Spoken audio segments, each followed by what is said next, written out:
Elections 2021, and again UG votes 2021 is the hashtag again. So I mean, the Electoral Commission came up with a roadmap and they're saying we are going ahead with elections, and this has rubbed some people wrong, and many of them are not satisfied with what has since been described as an electronic voting or scientific election. Let's talk to Joseph Kabuleta, a person who has gone to court. Joseph, thanks for joining us on our coverage today. Social distancing still remains critical here amidst the coronavirus pandemic. But Joseph, talk to us about why you went to court. I went to court because I felt it wouldn't be an election. And it's nice to see all that you've planned for the coverage of the election. I wish the election was as thorough as the coverage of it. Unfortunately, the coverage is going to be a lot better than the election, because it's not going to be an election. It cannot be an election. It violates the rights of people to meet up with the people they are voting, and also the rights of the voters to meet up with their candidates. And that's supposed to be very, very, very basic. And there isn't any premise for something like that. Because if we benchmark, we know very well that there are countries which are holding elections in 2020 in Africa, which have had full-blown campaigns, and they have gone ahead to hold elections, and there have been successful elections with full-blown campaigns. So I believe the so-called scientific election is an attempt by the incumbents to basically kill the will of the people. And of course, they know very well they don't have that will. So they shut it out, whoever has the most money to buy for media space and all that, and other things which really have been only for the advantage of the incumbent. All right, Joseph, what are your prayers to court? And we're asking court, first of all, in the long run, we are challenging the legitimacy of that election. In the short run, we are looking for an interim order to stop the entire process until all stakeholders have agreed on what is sat down and agreed on something that they can all, subscribe to, and that is fair to everybody and not just the incumbent. Because the Electoral Commission themselves said they went and consulted with candidate Museveni and came up with a roadmap, which everybody else is supposed to bow down and listen to. Now, he's the president, but he's also a candidate.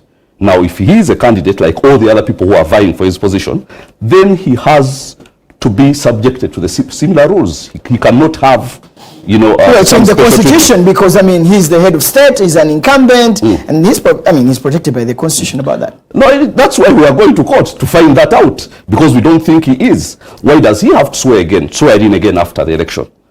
So when did he cease to be president for him to come and swear in again in May if he's re-elected? So there are things in there that are not fair, which we are challenging in court, and I'm absolutely sure we'll get the interim order and stop the entire process. I am absolutely sure of that. You have asked for an interim order to stop the elections from going on? Yes, we've done that. We've asked for an interim order, and we are sure that we'll get one. Joseph, let me just ask you, if I gave you State House today, if you were in President Museveni's shoes, Joseph, what would you do, especially amidst the coronavirus pandemic? Well, and elections are coming up. What would you do? I mean, besides just complaining about what's going on, but what is the alternative that you provide if you're the head of state? Well, there are so many alternatives. First of all, we've got to be very honest that the threat of the coronavirus is waning by the month. That's a fact. I mean, figures are coming up. Number of cases are rising. They are rising everywhere, but that doesn't mean that. But actually, countries that actually have had tens of thousands of fatalities are opening up.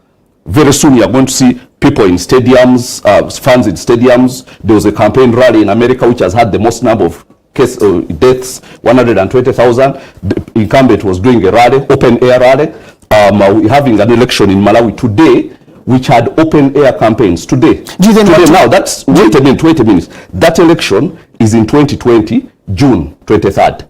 Now, we are using COVID as an excuse to despoil an election that is in 2021. Do you therefore want to benchmark your argument from Donald Trump, who has been heavily criticized for doing that? I mean, scientists have advised him and he has gone against that advice, and he's saying he had a rally and the chances of people contracting the virus were actually high. He went against the very advice from scientists. Now the thing is, would that really make you a credible president? Here's the thing. There is science which is supposed to be exact, but then there is the politicization of science which we are seeing here.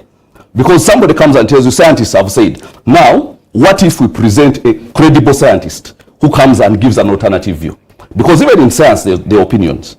The only thing that makes them matter is that somebody who is giving the opinion is somebody credible and who is schooled in science and in that particular science. So why must it be one particular kind of scientist that is listened to, whoever it is that the president listens to? Number one. So there is a complete politicization, number one, of the coronavirus. So do you have scientists who have an alternative thought from what the scientists that are advising the president they are there. They are there. They are there. My point is this. Uganda is not the only one who have scientists. Okay, there are scientists in 5 African nations which are holding elections in 2020.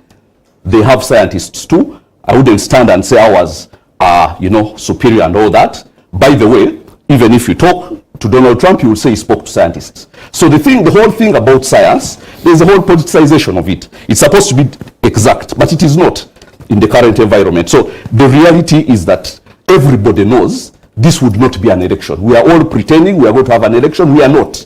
We are just going to have a reinstallation, or what somebody called selections.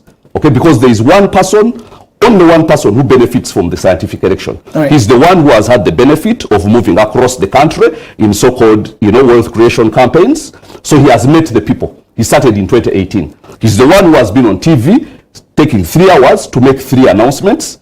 Or the rest of the other time is campaigning.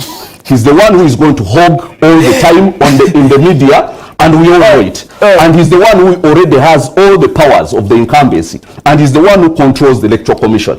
And he's the one who is going to be controlling the results that come out to people like you, to the media. So we all know it would not be an election. But of course, because we are schooled in the art of pretense, because we are in Uganda, we are going to sit back and pretend it's an election, and we know what the result is. Let's listen in from Jotham Taremwa here, who is the spokesperson of the Electoral Commission on some of those allegations.